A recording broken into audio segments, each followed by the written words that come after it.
ఇందిరాగాంధీ గారు ప్రభాకర్ గారికి సపోర్ట్ చేశారు. ఎందుకంటే అక్కడ తమిళ్ వాళ్ళకి ఇబ్బంది అవుతుంది. ఆల్మోస్ట్ 20-30% తమిళ్ పీపుల్ శ్రీలంకలో ఉన్నారు కాబట్టి. బట్ అదే ఇప్పుడు రాజీవ్ గాంధీ గారు ఇందిరాగాంధీ గారు చనిపోయాక పీఎం అయ్యాక అంటే ఈయన ఇచ్చిన మాట ఏంటి శ్రీలంక వాళ్ళకి, నేను పీస్ తీసుకొస్తాను, ప్రభాకర్ గారిని వాళ్ళ ఆర్మ్స్ని ఇవన్నీ కూడా ఎన్నికి తీసుకుంటానని చెప్పారు. ఏంటి సార్ ఇదంటే ఒకరేమో సపోర్ట్ చేస్తారు, ఇంకొకరేమో ఆర్మ్స్ కావాలని చెప్తారు.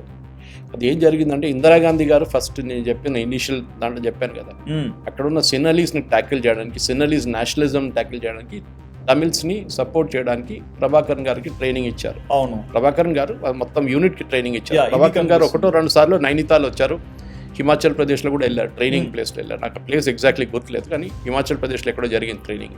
ఓకే. సో ట్రైనింగ్ ఇచ్చిన తర్వాత కూడా వీళ్ళని కంప్లీట్గా ఆయుధాలు ఇచ్చింది కూడా భారతదేశం. అవును, కంప్లీట్గా. ఈ ఎల్టీటీ ఇది మెయిన్ ఫండింగ్ సోర్స్ యూరోప్లో ఉంటాయి. వాళ్ళది చాలామంది తమిళ్ సెటిల్ అయింది యూరోప్లో. అక్కడ డబ్బులు విపరీతంగా వెలికిచ్చారు, ఇండియన్ ఆర్మీ కూడా ఇచ్చారు. ఓకే.